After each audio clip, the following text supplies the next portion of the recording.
Welcome everybody to December 9th, Jacksonville Water Sewer Advisory Committee.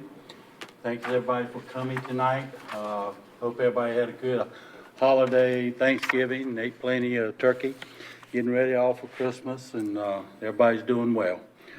I'd like to call the order, which I did, and see about adopting of the agenda. Can I have a motion for that? I'll make a motion to adopt the agenda. Second? All in favor, raise your hand. Okay. Minutes consideration. We got a little clarification on the last minutes that Mr. Wiley's going to clarify for us so we understand it just a little better. Go ahead, Wiley. Yes, sir. Good evening, Mr. Chairman, Board. We did officer elections at the last meeting, and it was very clear who was elected chair. Mr. Terry was elected as chair, and then there was a second, and I think there was a little bit of, and then we took elections for vice chair. And I think there was a little bit of confusion there. Mr. Kellum meant Mr. Nickel, Mr. Tom Nickel, but I think he said a different name, and it was seconded and voted on, and as we rewatched the video, it was pretty clear to us that the intention was for Mr. Nickel to be vice chair. The only one sitting close to him was Mr. Semendaris, and he agrees. So that's how the minutes reflect it, because the intention was for Mr. Nichols to be vice chair. Okay. So it is That's Mr. how your Nichols. minutes are reflected. It is Mr. Nichols. Yes, sir. Okay.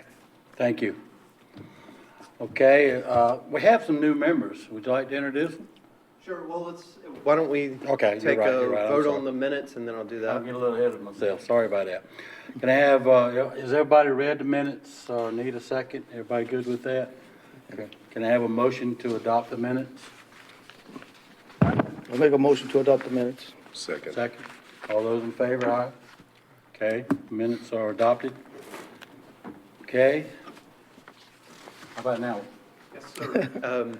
I'd like to, we've had a lot of turnover since June, and I know we've had, our meetings have not been every single month, one due to business, and then two, obviously because of COVID. So we've been, very selective about scheduling meetings when we actually have business for you to hear and discuss. But since that time, we've had, I think it's 4 new members, maybe 3 new members. And then if you go 2 months back, we have 5 new members.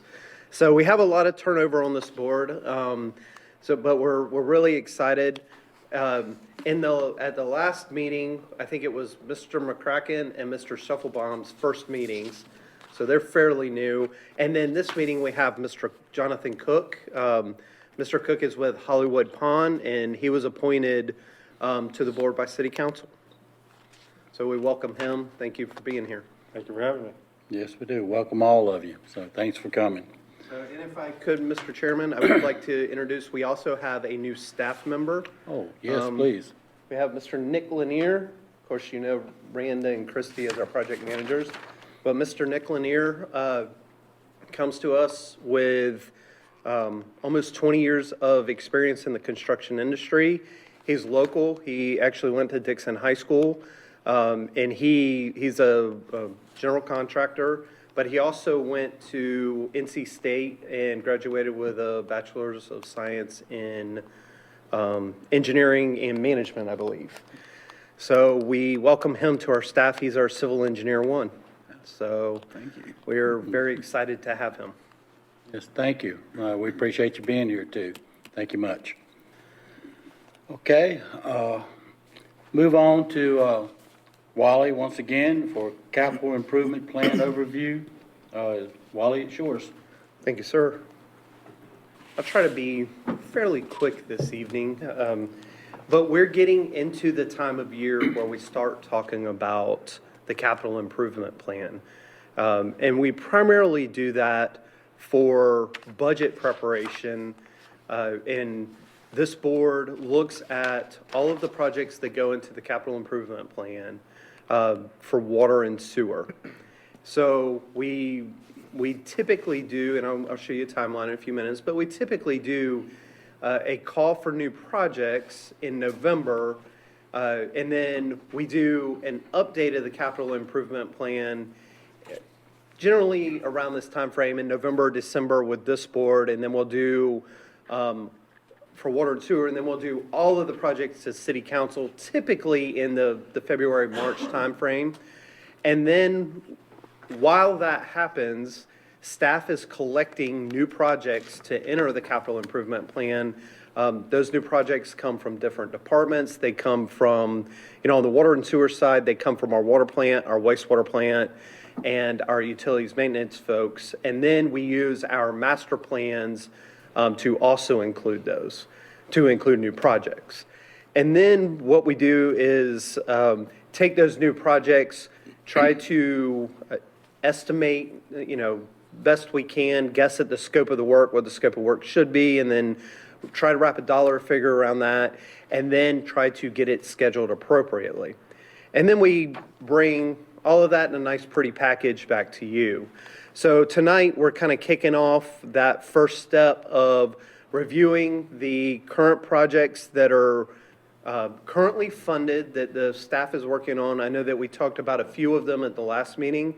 We're going to talk about a few more tonight, and I'll give you a brief overview of the capital improvement plan, and then we'll lay out where we're going from there. So our capital improvement plan is a document that's it has a 10-year planning horizon. So the current capital improvement plan goes from FY 2022 to FY 2031.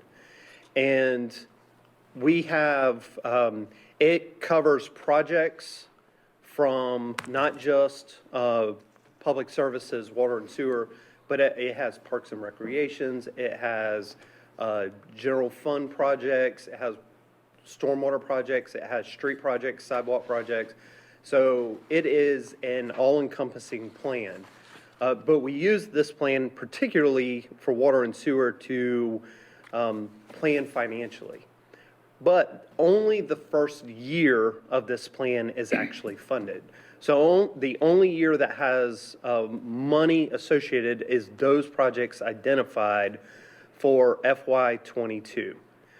So those are going to be what we focus on tonight. And then what we'll do at one of your subsequent meetings, either in January or February, is bring back those projects that are in kind of the next 9 years and give you a brief overview of those. And then we'll come back to you with all of the new projects that we're proposing, where those are, and then we'll bring it back to you one last time for full consideration for your recommendation of the capital improvement plan, the water and sewer portion of the capital improvement plan to city council. So I talked a little bit about this, but really the idea of this is to plan for the city's future, to try to show cost associated. We use everything from development plans to master plans to our own in-house work order system to determine where we need to do projects and what projects are needed. And then we try to evaluate those projects and prioritize them by year and by funding. So we talked about the plan as a whole, but for a project to be in the capital improvement plan, the cost generally has to exceed $50,000. It has to be an asset, so it has to have more than 5 years of a useful life. And then generally, as with construction, it would take more than 12 months to complete. So things that are not in our capital improvement plan, but could be considered capital, are things like a trash truck or a dump truck, more than $50,000, more than a 5-year useful life. But really, that's a purchase. That is not a project. And we're really talking about our projects for the next 10 years. And again, with this group, we're going to focus on water and sewer. So you can see this is a layout of the current 10-year plan. We have one project in community development. We have one for fire and emergency services, two that are NCDOT related, and typically, the NCDOT related projects are projects that we are having to do or fund as a result of their roadway construction. So for example, if they're widening Gum Branch Road and we have to relocate a water line, then the city is responsible for relocating at least a portion of the cost of that water line. So we have to allocate money to that. In some instances, we go in advance and relocate the water line, and in some instances, we just incorporate it right into their design and let their contractor relocate it. And we get economies of scale of that because their contractor's already on site. We have 15 water and sewer projects, so those are the ones that we're kind of going to focus on tonight. And then we have 4 public works, which those are your streets, sidewalks, any type of stormwater project, so those are the public services projects that are not necessarily water and sewer. And then we have 5 recreation and 5 in transportation. And again, that is the funded year, so that is the first year.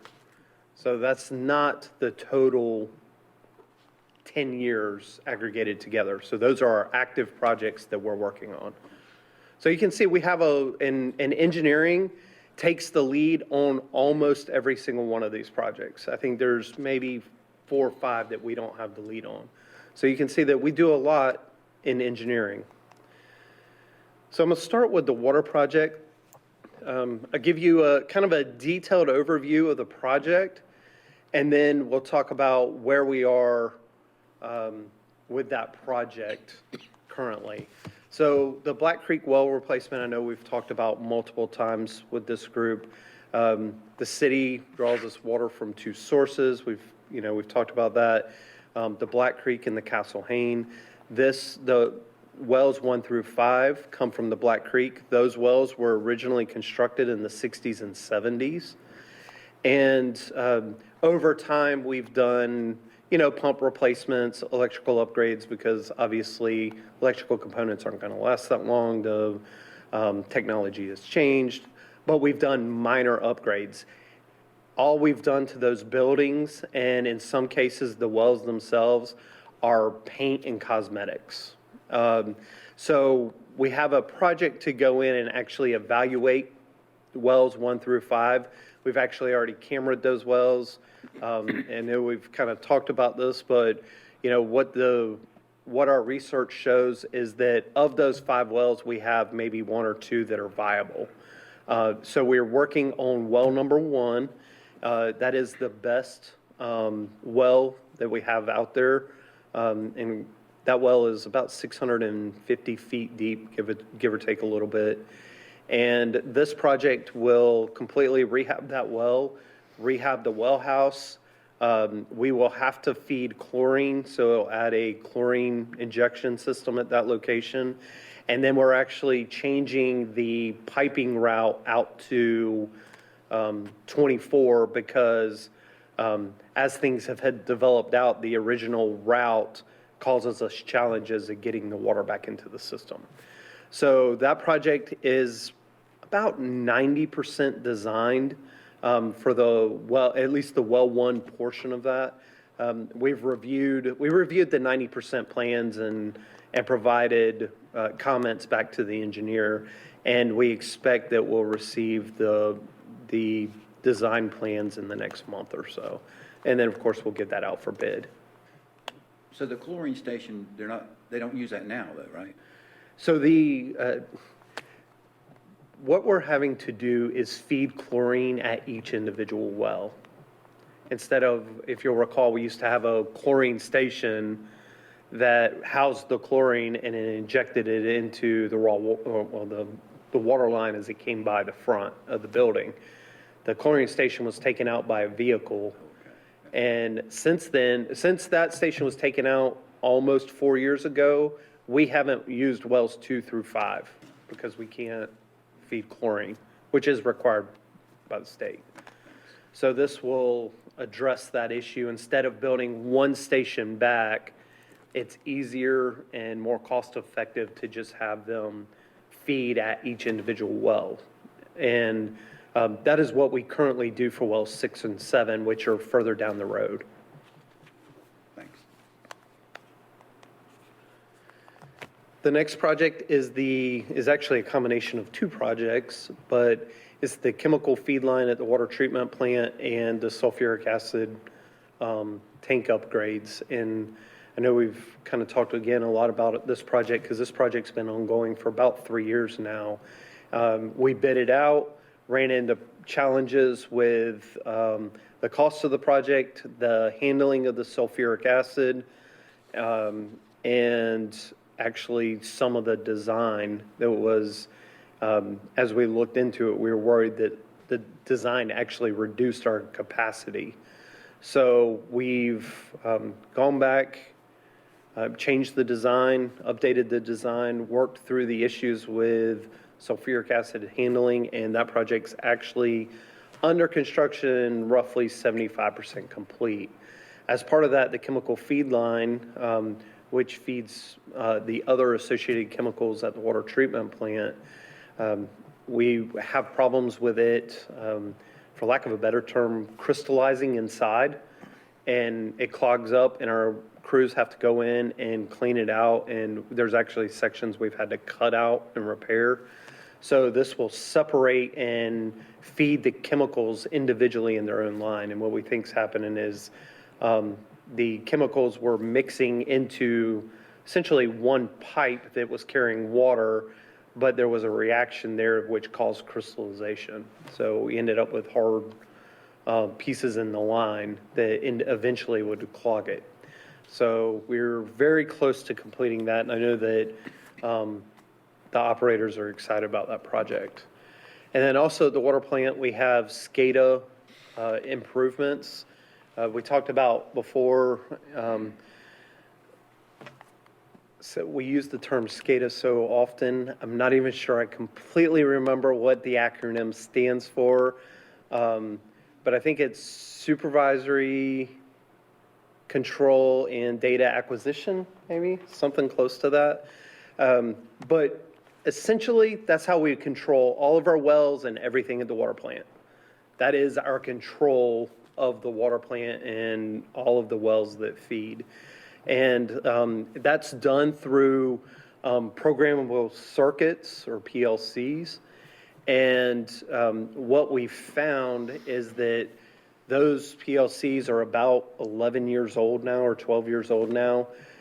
We're having trouble. We can't replace them. They cause problems. We've actually had the plant go down twice in the last 6 months because of those. So what we're doing, we have a project to actually replace those. We have purchased the individual PLCs that we need. The company is working on the programming associated, and it will be done in conjunction with the chemical feed line, because it does, in the sulfuric acid project, because that does require some tweaks to the programming. So that project is moving along and will be done in conjunction with the chemical feed line and sulfuric acid project. The only other thing I'll add to that is you have a PLC at the water plant, but you also have, well, you have multiple, but for everything that you're controlling from the water plant, you have to have one out in the field receiving and transmitting data back. So we have these same PLCs at all of our well sites. Instead of doing one major project that replaces all of them at the same time, what we've done is we're moving forward with this project, and we're going to keep the PLCs that we pull out of this cabinet, and we will be able to use them at our well sites and kind of cannibalize them and use them as we can. They may not last as long when we put them there, but it makes sense to us that you don't just go ahead and replace everything all at once, because 10 years from now, somebody else is going to be faced with replacing everything all at once again. So we're hoping we can spread those out. And we've been assured that while this sends and receives data, it will still communicate with the older versions. Wally, Yes, sir. I'm not to beat this, Dick, I know you've told us 100 times, but with the new members, can you explain how that system is used, that it monitors and you guys see everything at real time and all that? For Sure. the new members, in case it's over their heads? Sure. So we have, at the water treatment plant, well, the water treatment plant is where everything comes to. So obviously, all the water from the Castlehane Aquifer is sent through the water plant to be treated, but all of the information from all of the wells, all of the water tanks, the booster station, and we have 2 pressure stations, all of that information comes back to the control room at the water plant. And it gets there by various different ways. The information gets there either over fiber or cell signal, or we actually have line of sight radios for some of our things. Which, as you can imagine, anybody with a satellite dish knows if it starts raining real hard or the wind blows real hard, satellite, dish goes out and TV gets staticky. Same thing happens to our signal for our line of sight radios.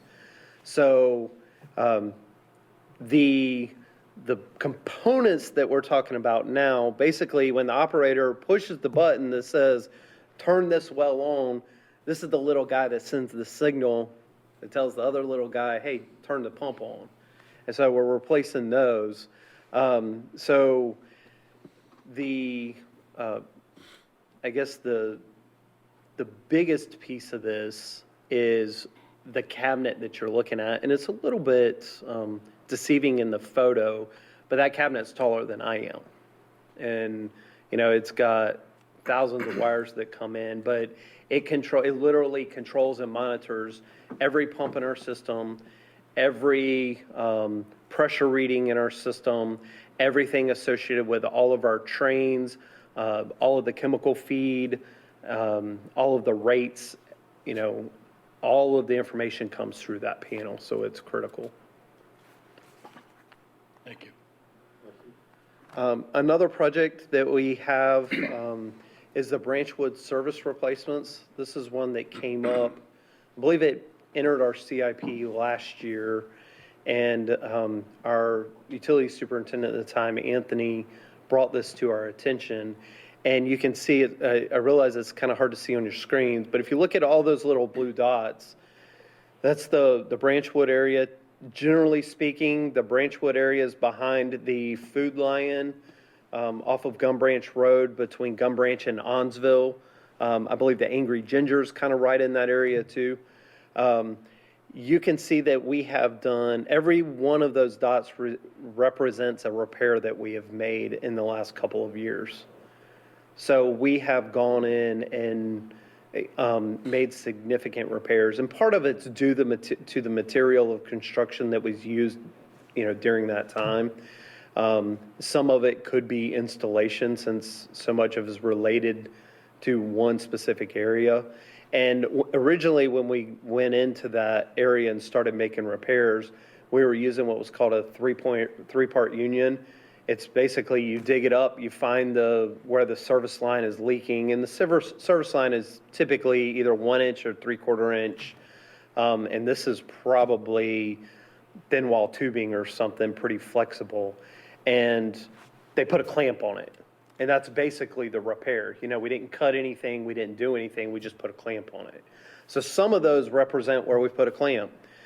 As we realized we were having so many problems, what we started doing is just replacing it. Well, how we got there is we went to one and dug it up, and we were there for the 3rd time, and we decided, what, it's time to just pull a new one from the main. So, and it's fairly quick, so we just dig down to the main. Our crews do it. We run new tubing from the main to the meter, and that way we don't have to hopefully touch it for the next 20 years. So now everyone that we do in there, we replace from the main to the meter. So there's some of these that we're going to have to cull through and maybe be able to pull out of the project. But the idea for this project is to go in and replace the tubing between the main, because we haven't had a whole lot of water main breaks. It's all related to the service lines. So we'll replace from the main to the meters. And part of this, in order to do any type of paving in this neighborhood, this has to be done. So we're trying to do this in advance of being able to go in and repave streets or anything like that. You'll notice that this project says in planning queue. That was a nice way to say that we haven't started yet. It's a major project. It's a lot of information that we've got to comb through and then try to decide what the best way to replace each of those are. And we have, some simple questions that have to be answered, like, are we going to be required to get state permits? Is that something that we've got to send out for a PE to design?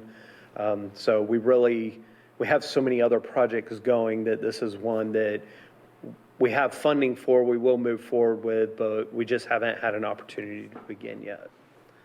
So, another project that is also in the planning is the bypass line cartridge filters. And I apologize, I had a picture and it just didn't make it into the presentation, but if you'll picture your visit to the water plant, there's these big silver canisters.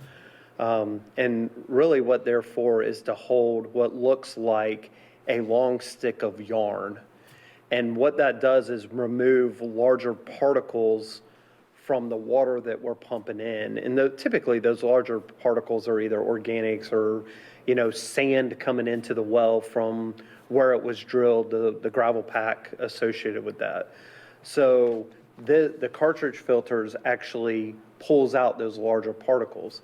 Well, coming into the water plant, about 85 to 90% of the water that comes in goes through the cartridge filters and through the treatment trains, and they're treated through nanofiltration. And really, we can almost get it down to a distilled level. I mean, we're talking a significant level of filtration. But a challenge with that is, as you do that, if anybody's ever tasted distilled water, really doesn't have a whole lot of taste or very good taste. So what we do is we actually bypass 10 to 15% of the water and mix it back in after the treatment process. And that's where a lot of our taste and color comes from, is that mixing. But as we do that, it goes into the mixing tank behind the water treatment plant. What we've realized over time is, while we're bypassing 10 to 15% of that water, anything that's coming into those cartridge filters, there's also sand and those type of things bypassing into the mixing tank. Now, it's going to settle out in the mixing tank, but that just means that in the future, we're going to have to go in and, clean and remove sediment from the mixing tank. So it's not really a detriment to water quality or anything like that, but it is particles that we want to get pulled out before they get into an area where they can create problems for us. On average, Wally, how often do you replace these filters? It really depends. We can go several months and not have any problems, and we can go 2 weeks where we have to replace them 2 or 3 times. And a lot of it depends on what's happening in the well field. We have roughly 90,000 feet of raw water main. That's water main that brings water from the wells themselves right to the plant. And if, at times something can happen, we can get a break or something in one of those water mains, or we've actually had problems where, we have fouling in a well or something like that. So if that happens, those cartridge filters are what catches it first. And it's there for that purpose. So that larger sediment doesn't get to your treatment filters. So it's a hard, it really just depends on what's happening, but we can go several months, or unfortunately, we can go 2 or 3 days and have to replace them depending on, now, admittedly, when that happens, we know we've got a problem. We can't just stop producing water, but we start looking real hard for the problem that we have, and we start isolating wells trying to find that problem. Thank you. And then the FY21 waterline project is another project that we haven't started yet. This is a water line that's located on Lakewood Drive, right near the back entrance of, I think it's Windsor Place Apartments. We actually have 2 water lines that run down Lakewood, or at least a portion of Lakewood, and we're not sure kind of how that happened or where it came from. But one of those we have very little problems with, and one of those we have a lot of problems with. And the idea is to abandon the one that we've had to make multiple repairs on and just tie services directly across the street. Now, it does mean that we have to cut the street and go all the way across, but the idea is just tie the services all the way into the water line that's good. So hopefully we won't have to go in and lay new water line or anything like that. Hopefully we'll be able to go in and just relocate services. And if that's the case, we may be able to roll a portion of this project or this project in with the Branchwood project, because it would be very similar work. So it may be that it could either be bid as part of that project or be bid with that project. And then the Bryn Mawr water tank is the next project I want to talk about. The Bryn Mawr water tank is really not a water tank right now. Really, all the Bryn Mawr water tank is a cell phone holder, or a cell phone antenna holder. We've got multiple posts out there, but we receive so much revenue from that tank that it pays more than to just keep the tank in place. So what we've looked at from a staff's point of view is, if we're going to have that tank there, why not be able to use it as a water tank and use it for storage and be able to supply customers from that tank? I know I can see the next question come in, well, why can't we use Bryn Mawr water tank as a water tank? And the reason is it's on the same part of our system that the Commons water tank is on. And we don't, other than at the water treatment plant, we really don't use booster pumps in our water system. Our water pressure is generally driven by the height of the water tanks. So if you'll just imagine the Commons water tank and the height that it's at, and the Bryn Mawr water tank and the height that it's at. So when we put the Bryn Mawr water tank online, what happens is it literally just pushes water right out the top of Bryn Mawr tank. So you can't get water out of the Bryn Mawr tank, you can't turn it over, which means if you tried to keep water in it for storage, then it's going to go stagnant. So we had looked at 2 options. The first option was to raise the tank, and the preliminary review or preliminary comments that we got this morning was that it would have to go up about 30 feet or so. So we're not sure, we're not sure that we want to raise that tank a full 30 feet. So we really think booster pumps are probably a better option. The problem with booster pumps is they are pumps that you're going to have to maintain, pay electricity on and everything for, as long as you operate them. But we still think that that is more efficient and more cost effective than raising the tank, or not having a tank that we can use to operate. The other challenge is, and this has only happened once since I've been here, and I can tell you I was very nervous the entire time, but when we were installing water mains as part of the water plant project, we did a directional drill along Western Boulevard and it broke off, and we had to dig down to it, and we were at the ravine right there beside Cheddar's. So you can imagine how low we are, and we had to go another like 15 or 20 feet to get to where it broke off. And as we were digging, we knew that the distribution main, the drinking water main, was in the embankment they were digging in, but we were beside it. Well, we had removed enough cover from beside it that it actually blew out at a joint, and by the time we got it isolated and stopped, all we had in the commons tank was the water in literally the standpipe going up. So not having the Bryn Mawr tank or being able to use the Bryn Mawr tank, we do not have a lot of storage in our system on that side of our system because the commons tank is it. So we think it's very important to have the Bryn Mawr tank. And I tell you, the whole time Joe was here, that was one of the biggest things I heard from him was, the commons tank makes him nervous because that's really the only thing on that side of town.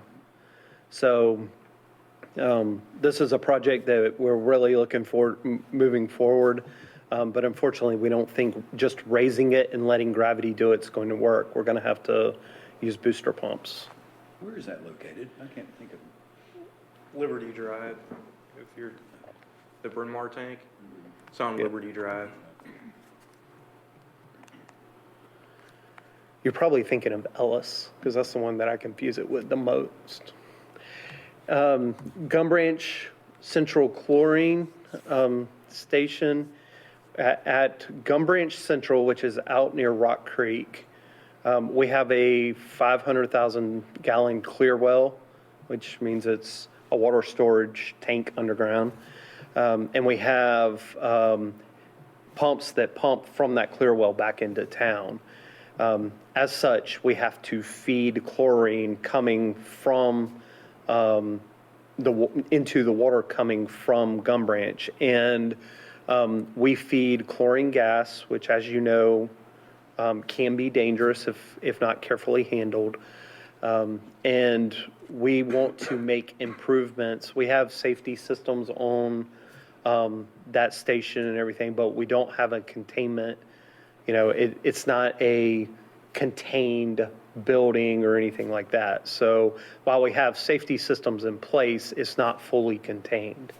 So this project was originally to renovate and add a scrubber system, renovate the building, seal it up, add a scrubber system in the event that anything ever happened.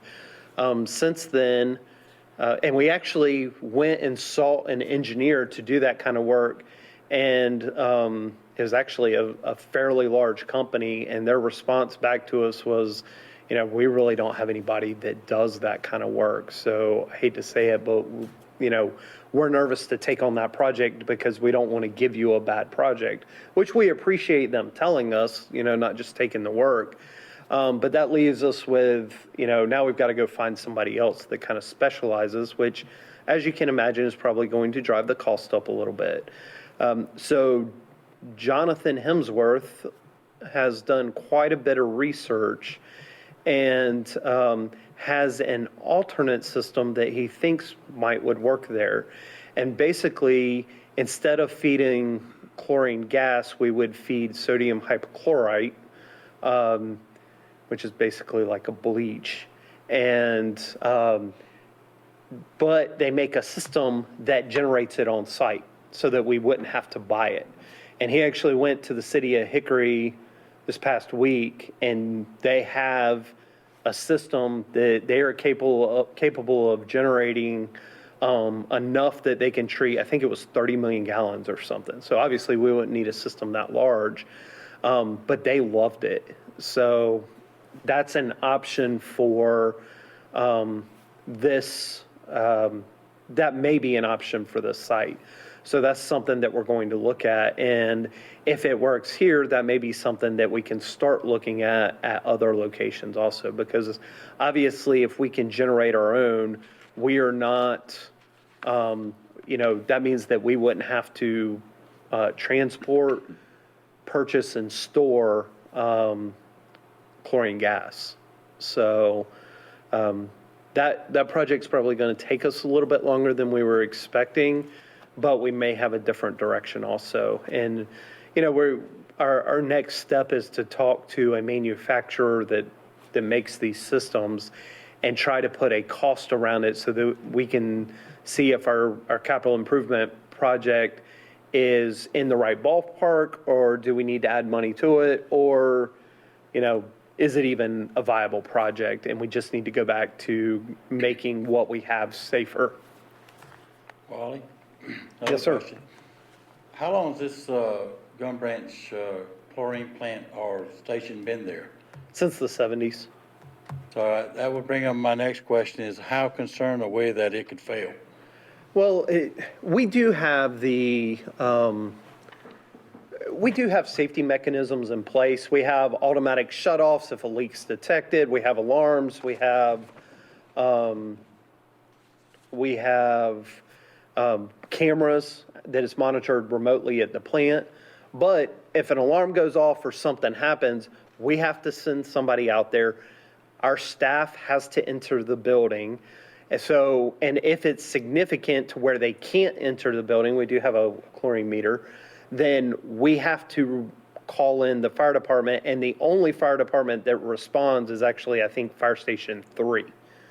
So there's a lot of time there, and, you know, while nothing's happened in the last 40 years, we don't expect anything to happen, but we want to be prepared. And we recognize the hazards of chlorine gas. Only reason I'm asking these questions is that when you come time for you to present it to council, what can we do to help boost that up if it's a bigger concern, is all I'm asking.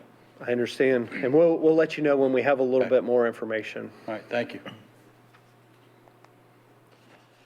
And that's all of our water projects. Moving on to our sewer projects, this is a picture of Ellis Lift Station during Hurricane Florence. You can see the station is the white building. The door is the brown piece you see in the building. And just to give you a reference, when I go out there, the door is right about here on me. So that tells you how high the water actually was. When this happened, it actually flooded out our generator. It flooded out a bypass pump that we had beside the station, and it completely sealed off the station. So this project is partially FEMA funded. We have money from FEMA to help cover this as a resiliency grant. The idea behind this is that we will flood-proof the station. We're going to relocate the generator, the bypass pump, and some of the controls to a pad that sits on a piece of land that the city currently owns right up beside Ellis Boulevard. So the pad will be raised maybe a few feet, 2 or 3 feet, but in that area, Ellis did not flood. And anybody from Jacksonville that has been near Hardison Hills in a heavy rain knows what that area looks like. But the piece of land that we currently own does not flood, and it did not flood in Hurricane Florence. But we're still going to bring it up with a rock and concrete pad. But the idea behind this is to essentially flood-proof the station and then move everything to where it shouldn't flood in the future. And then right now the design, we've reviewed 90%, submitted comments back. They sent us a few more things to look at. So we're really close on being able to bid this project out. Because it is FEMA funded, it has special requirements when we bid it, special requirements for the contract that the contractor has to adhere to. So we expect the cost to be a little bit higher than it probably normally would because of those requirements. And in addition to that, it will probably take slightly longer. We do have, right now, the completion date is September of 22. September of 22, we are supposed to be finished by.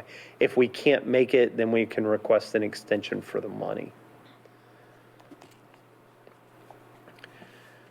The largest project in our capital improvement plan, water or sewer, or general fund, or public works, is the Western Regional Sewer System.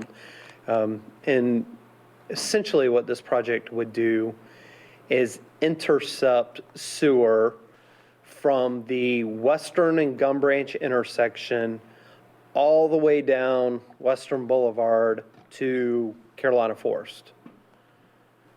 And in addition, provide for future growth of that entire area. So if you imagine driving down Western, what's commonly known as Western Extension, as you're driving down Western Extension towards 17 from Gum Branch, almost the entire left side of Western Boulevard all the way to Carolina Forest is undeveloped. There's one apartment complex in there, I think the Palisades maybe, but this sets up for that future growth. And I'll share some, at your next meeting, I'll share some slides from our modeling that shows what the potential build out of that full area is. We have all of the easements necessary to construct the station and the force main. It is essentially designed. We are putting the bid documents together, and actually we were pretty close on having the bid documents put together for the first contract. As you can imagine, a project this large, we're going to bid in multiple contracts. When Senator Lazara was able to secure the city $20 million in the state's budget to help fund this project. So that is a significant help to the city of Jacksonville, so we thank him for that.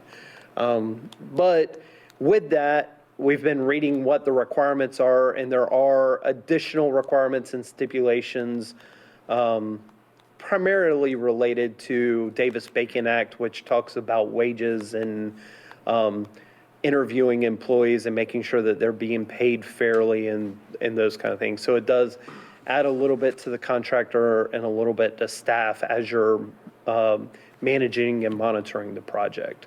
But for $20 million, it is well worth it. So we're very excited, but we have to make sure that we meet all of those requirements before we bid the project. The Decatur lift station is just about complete. This lift station is located in Northwoods. It was built in the 70s. It is right next to a stream, and it is suction lift pumps. So anybody that's familiar with pumps, the pumps do not sit flooded. They sit above the wet well. There's a pipe that goes in, and you have to prime them. And sometimes it's easy to prime them for whatever reason, and sometimes it doesn't matter what you do, you can't get it to prime. But we have a very short response time because the wet well is fairly small. And, you know, as you can imagine, while Northwoods is largely built out, it wasn't completely built out in the 70s when this was finished. So this is, you know, it is a station of concern because if it floods, it goes directly into a creek, directly into the river.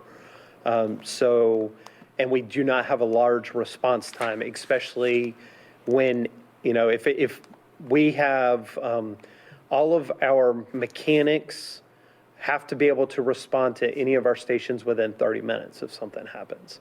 So if it's in the middle of the night, somebody can be at that station in 30 minutes if the alarm goes off, which is a quick response. But if it takes us 30 minutes to respond and then another 30 minutes to an hour to try to prime pumps, we're running out of time.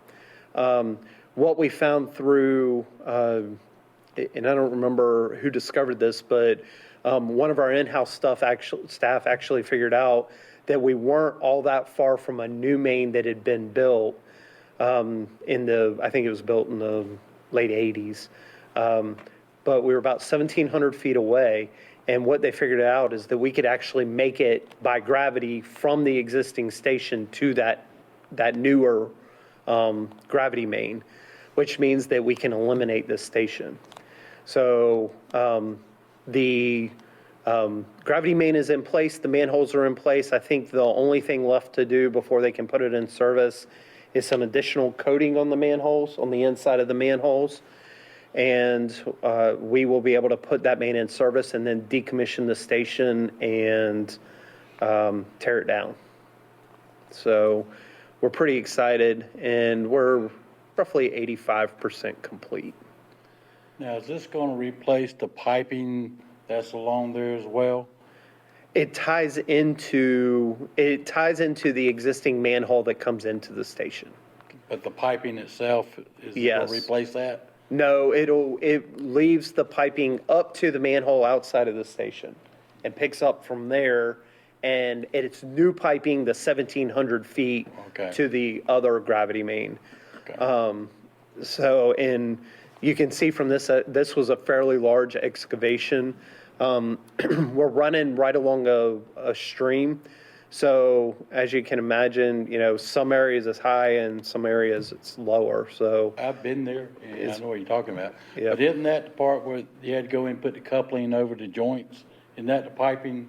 it goes, what you're thinking of is the force main that comes from Brookview. Okay. Which this gravity sewer will go to Brookview. What Mr. Terry's referring to is where the pipe comes out of the pump station, it's actually exposed above ground because it's all wetlands and marsh around it. And literally when the station would kick on, the pipe would jump. And I mean, you could stand on it and feel it, and you could, as it got further away out over the marsh, you could see it.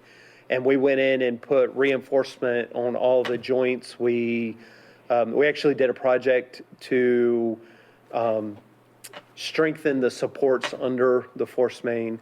But yes, this does go to that station. Okay. But what I will say is the good thing about the Western Regional is it will help take some pressure off of the station. Thank you. And then the I&I program, Inflow and Infiltration, we have a revolving project in the capital improvement plan that's every 3 years. What we do is we spend roughly a year to 18 months gathering data on sewer lines that we need to go in and rehab or make repairs to. And then we spend about a year to 18 months, trying to get that work completed. Most of this work is done by installing what looks like a sock into the manhole, feeding it into the pipe, and then running it through the pipe using water and steam, and it cures into literally a fiberglass pipe inside. And if you look at the picture, you can see on the left-hand side what the pipe originally looked like. And when we finish, it's essentially a pipe within a pipe. So the idea here is that we are eliminating areas where water and sediment gets into our sewer mains, which we end up having to treat or clean, and causes additional problems. The areas that we did, the largest area was the triangle area where the mobile home park used to be. We went in and relined all of the mains in that area. And we abandoned any services from the mobile home park that were there tying into that line. So we eliminated all of those points of inflow and infiltration. And then we did some areas that staff had identified around Tweed Drive that needed to be done. 24 out here near Lejeune Motorsports.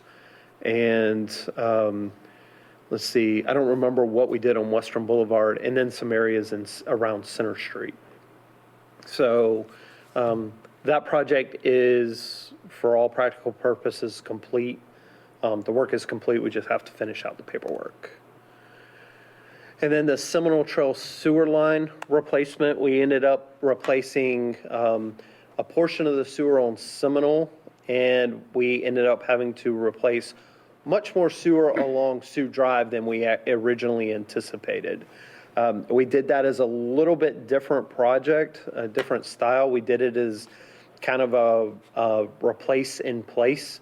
So we brought out several contractors, had them look at what we wanted to do in the field, had them give us prices, but since, for materials and based on linear footage, but since we were literally replacing exactly what was there, we did not do engineering plans or anything like that. We did it as a repair replacement project. And then we paved, we came back and paved all of it. So that project is complete. And what I can tell you is, if it's any indication of other areas of Northwoods, we're going to need to spend a lot of money in the Northwoods area in the next several years. We ended up replacing 5 manholes. Five manholes, and 3 came out of the ground that I saw. I didn't see the other 2, but when they laid them on the ground, they looked like a pipe. They didn't even have a bottom in them. So, we're unfortunately, and then as we were trying to tie in the new pipe to some of the existing, basically we kind of said, we're going to go to this point.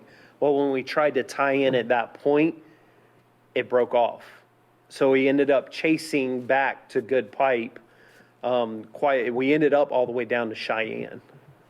So originally we were planning to stop about halfway between Cheyenne and Cheyenne and Seminole on Sioux. So we ended up all the way down to Cheyenne, the intersection of Cheyenne and Sioux. So if that's any indication of other things that we're going to find in the Northwoods area, we're going to have to put some attention to sewer in the Northwoods area. How was the grease in it? Those pipes? I didn't get any reports of a lot of grease buildup or anything in that Good. line, but there was a lot of sediment. It was only flowing like, I think it was like half full of sediment. So it could have been sediment and grease and other stuff, but I know that there was a lot of sediment in it. But not having bottoms and manholes explain, and it's clay, there were a lot of cracks, so that explains why there are sediment. And then we have a couple of combination projects. The Coal Drive infrastructure project. Coal Drive is off of Hargett Street. It goes into Belfort Homes. The first segment is where we're focusing. The portion between Coal Drive and I think it's Armstrong that turns to the right. Armstrong or Carver? It's the first street to the right. It may be Carver. I apologize. Sometimes I get all the roads kind of run together, but the challenge we have, Coal Drive came up for resurfacing, and it was on our list, but the problem we were having is that the infrastructure was so bad on that first segment that our patches that we had made repairs on had patches from subsequent repairs. So unfortunately, we're going to have to go in there and make some major investments in infrastructure.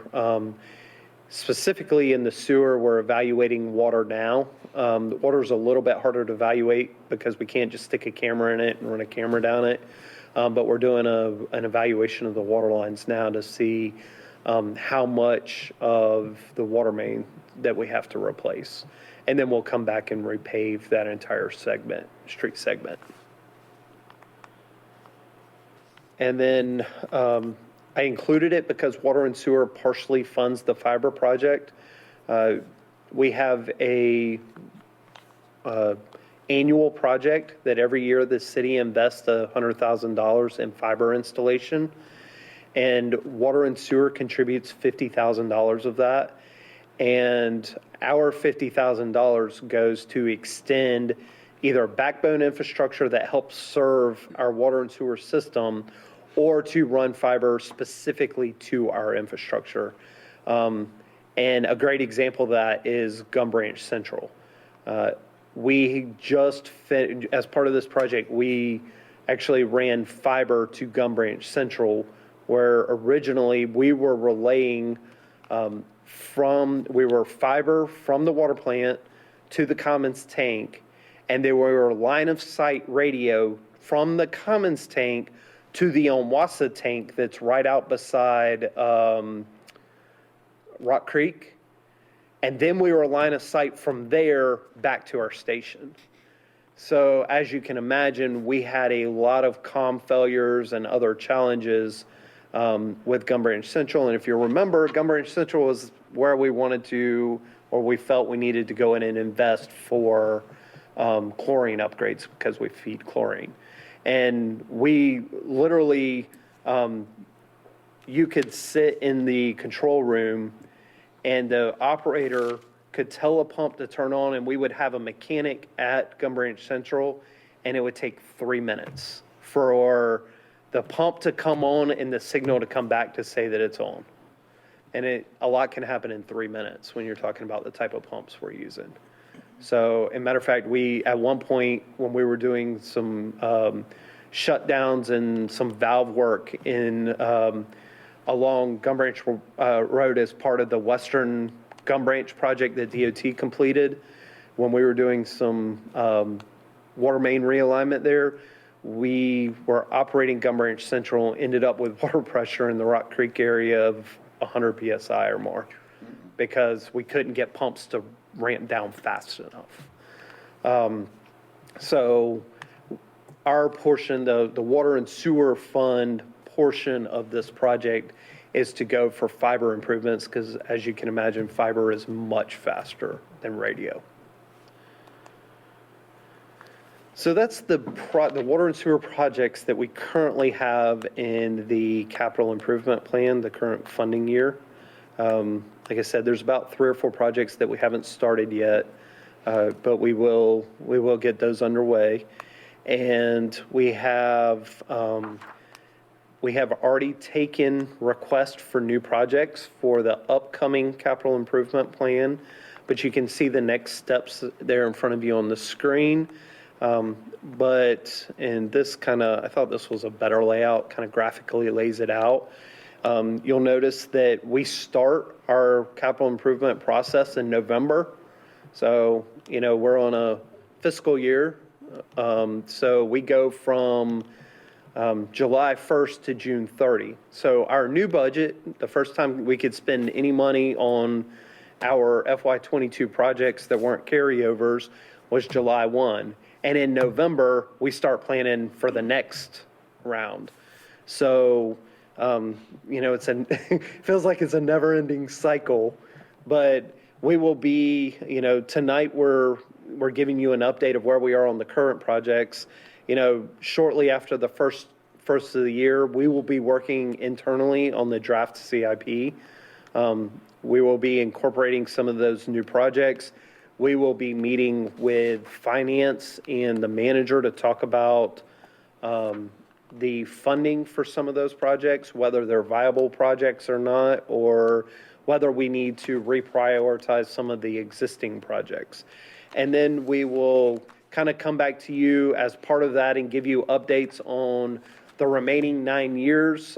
We won't go into as much detail about the projects because, they're really not funded yet. We'll focus on next year because that will be the funding year, and then just give you an overview of the other projects. And then from there, we will take all of that information, plug it into our water and sewer rate model. We will include the $20 million that we will receive from the state, and we will see where that comes out in the rate model. And then we'll bring, hopefully, a nice, pretty book back to you that we can review one last time, and you can provide comments and recommendations as we carry it forward to City Council. And then as City Council has workshops, we typically do kind of a similar thing with them. We'll review the current projects that are underway, not just water and sewer, but we'll do all of the recreation and public works projects also. And then we will bring them the proposed projects and then bring them, hopefully with your recommendation of support, the final book for them to include. And then City Council actually adopts it as part of the budget. And that's where that first year is funded, is when they adopt it as part of the budget. There's one great big kind of, I don't know if linchpin's the right word or what, but in May, we will have an election for city council. So, I'm not sure, it was in March, it was in March, but it's my understanding that it's been pushed till May now in a court order, I guess, judge's order. So, we have to have a budget adopted in June, and I believe there's 4 city council members and the mayor up? Three. Five. Five. 5 council members. Yeah. Okay, 5 council members. Sorry, I knew there was 5. So there's 5 council members up, so, for election. So if we get to May, we may, depending on what happens to, with the election, then we may have to come back and at least represent everything that we've gone through. So we'll, but there's so much work that has to be done. We're going to have to continue along our timeline. And then, once we get to May, we'll have to make a decision there. So, but the idea is that we get at least all of the groundwork and legwork ready to be adopted. And council typically looks to adopt their budget in May, the May timeframe. So all of the work will be done by then. It's just what happens with the election. That's all I have, Mr. Chairman. Thank you very much. Very good presentation as always. Want to open up the floor for any discussions? Anybody have any discussions on the panel? Sir, I just have one. Again, Wally, I really appreciate the presentation, which I learned a lot from the last one. A lot of the slides that I see, I wrote notes on, which educates me on what's going on. But I do appreciate the fact that everything you've talked about is to save money and conserve money and utilize our fundings that you do get to the betterment of the city and keeping the taxpayers from paying so much more than they have to, because the money you're making through, like you said, with the towers and all that for the phone companies, makes what, over $300-some thousand. Those are monies that are coming in that will help you provide for all these projects, which are most needed. At the same time, keeps the taxpayers from paying more than they have to. But again, I appreciate everything you and your staff do, and everything I've learned so far is phenomenal. I Thank you, sir. appreciate that. They do all the work. I'm here to tell you about it. But it's good work out there. Over the years, you've done a great job. Everybody's done a great job, and we do appreciate bringing the information to us. Any further discussions? Okay. I do have one. Yes, sir. I know that this board pays a lot of attention to the grease report that we provide. We did have one violation. It was a overflow, I believe. And it was on there, it was a food service. Yeah, it wasn't a grease trap. It was, you'll have to remind me, I don't remember, because it was almost a month ago. It's all right. But I did want to point out that it was that establishment's first violation, we didn't issue a fine. So but I did want to point that out, that we did have it ended up resulting in a spill that had to be cleaned up, but we were able to assist in cleaning up. Anything else? Okay, thank you very much. Well, maybe one other. Go ahead. Just because, if you look on the second page, this has never happened before, and I'm not sure Yes. that it will ever really happen Talking about again. 0. But you'll notice there are 2 zeros Yes. in your lagoons at LTS. I was They're going to ask you literally if that was empty right real now. or you just put that in there. It's for real. For real? The water is so low in 2 of our lagoons that we can't even get water out the pipe. Wow. So they're at 0. You're right, But we've we're never really seen happy that. with that. We're afraid it won't stay, but we're really happy with that.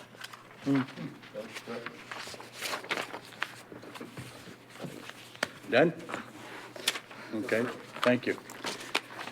Okay, no other further discussions? Well, the next regular meeting we will have should be on January the 13th, Thursday, 5:30 right here. Yes, sir. Have a motion for adjournment? I'll make a motion for adjournment. Second? Anybody opposed? We'll stay longer? Adjourn.